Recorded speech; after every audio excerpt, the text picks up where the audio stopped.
The morning sun rose over the Texas prairie like a curtain of gold, spilling across the barbed wire fences of the camp. The women stood in rows, thin shadows stretching over the dust, their kimonos faded and patched, some tied with pieces of rope where belts had long since been lost. The American flag fluttered lazily, and the sound of boots on gravel echoed as the guards made their rounds.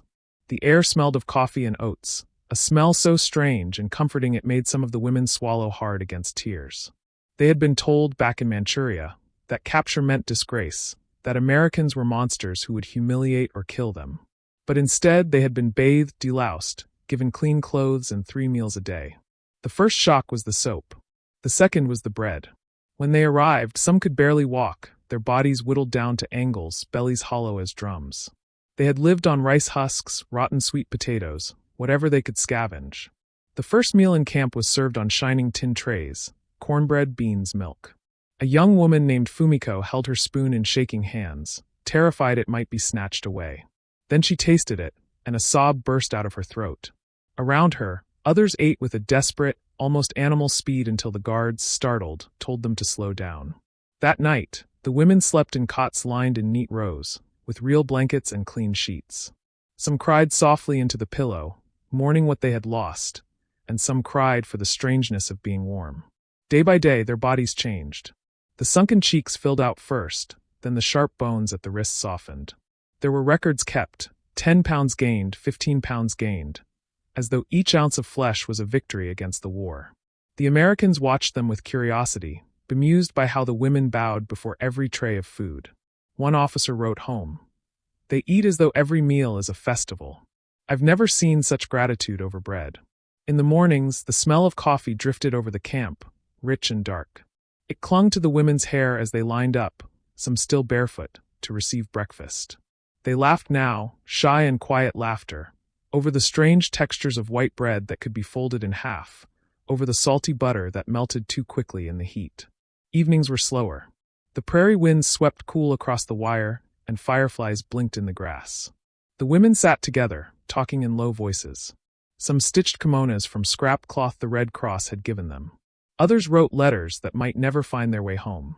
A few of them were nurses, hardened by the war, their hands still nicked from years of treating the wounded. They said little but watched everything, as though memorizing the routines of camp life for some future day. Yet even the quietest among them began to change. In the stillness of night, one could hear them humming songs from their childhoods. The Americans, for their part, seemed bewildered by their own kindness. One guard joked to another that they were running a boarding school, not a prison camp. There were jokes about the kitchen being the most powerful weapon in the U.S. arsenal, for the cooks had unwittingly turned enemy soldiers into grateful guests. The women, once stiff and frightened, now smiled when they received second helpings. They offered polite bows, gestures of thanks that felt oddly ceremonial. The guards, unused to such manners, tipped their caps awkwardly in return. But beneath the laughter, something unspoken stirred. Rumors traveled through the camp that the war was ending, that Japan had surrendered. The women listened in silence, their faces unreadable. Home. The word itself was heavy. Home meant hunger, perhaps death by disease, perhaps punishment for being captured. Some of them had heard stories. Women branded traitors, rejected by their families. Others simply feared what waited on the other side of the ocean. A country shattered by bombs, a city reduced to ash. One morning, the women awoke to a strange stillness. No orders barked, no trucks rumbling. Instead, an officer appeared at the gates and called for their attention. The translator's voice rang out across the yard. "The war is over. You are free to go." For a heartbeat, there was silence. Then murmurs rippled through the crowd, low and troubled. Some looked at the open gate, as though it were a cliff's edge.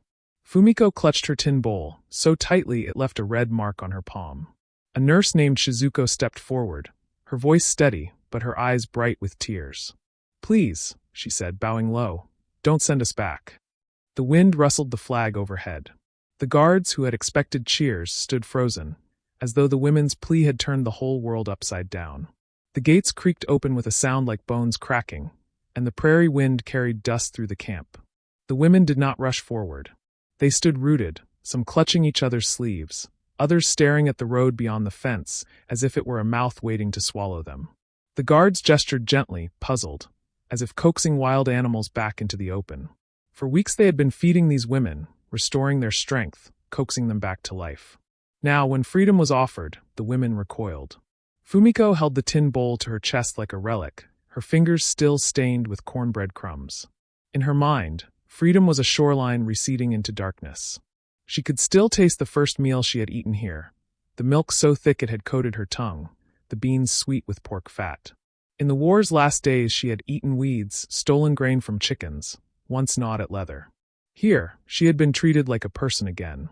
The thought of returning to a Japan she could barely imagine, its cities turned to ash, its streets filled with hunger, sent a shiver through her. The nurse Shizuko stood a few paces away, shoulders squared as though bracing for a blow. She had survived bombings, treated burns that had peeled skin like paper, watched soldiers die under her hands. She knew what awaited them. Rations so thin a person could count the grains in a single bowl, civilians scrambling over garbage for scraps. Yet it was not hunger that haunted her most, it was shame.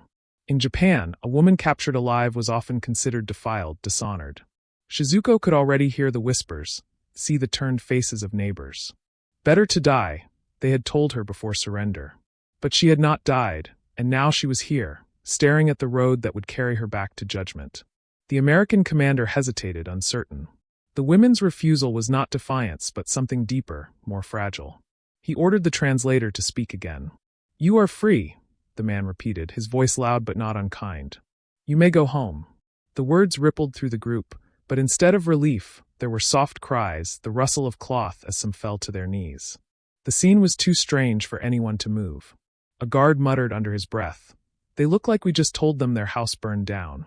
In the mess hall, the cooks had laid out one last breakfast. Hot oatmeal, butter melting into little gold pools, fresh bread stacked in soft towers. The smell drifted into the yard, cruel in its familiarity. One young woman began to sob, covering her face, and another clutched the fence as though asking it to hold her upright. Fumiko took a step toward the gate, then back, torn between hunger for safety and dread of exile. It was then Shizuko stepped forward, her voice carrying like the strike of a bell. "We are grateful," she said, bowing low, every word deliberate. "But home is not safe. Here we live." There, she did not finish. She didn't need to. The image of burned-out cities and empty rice barrels hovered unspoken in the air. The commander stood still for a moment, then nodded slightly, as if acknowledging a truth too heavy to argue with. Time seemed to stretch. Somewhere a bird called high and lonely. The prairie wind tugged at the women's hair and sleeves. At last, the commander ordered that they be given more time. Another day's food was prepared. When the women entered the mess hall, they did so quietly, almost reverently. The clatter of trays sounded like church bells. Each bite was slower, more solemn, as if memorizing the taste of safety. That night, no one slept easily. Some wept silently on their bunks, others whispered prayers. Fumiko lay awake, staring at the wooden ceiling, committing to memory every sound. The faint snore of the guard at the gate, the hum of crickets outside. Tomorrow, she knew, the road would still be waiting. But for now, she had bread in her stomach and a blanket on her shoulders. Dawn broke in a wash of pale fire. The women lined up again, but this time there were no words, no speeches. The gate stood open, the horizon a thin silver line. One by one, they stepped forward. Some hesitated, some wept, some clutched the bread they had been given as if it were a charm. Fumiko was the last. She paused, the wind lifting her hair, and looked back at the camp. At the neat rows of cots, the kitchen smoke rising like incense, the fences that had once meant captivity. Then she stepped through the gate. The dust rose around her feet like a benediction, and for a moment she felt both freed and forsaken, as though she had just walked out of a dream she might never find again. Which city are you watching our video from? For more powerful stories from World War II, don't forget to subscribe to our channel. Thank you.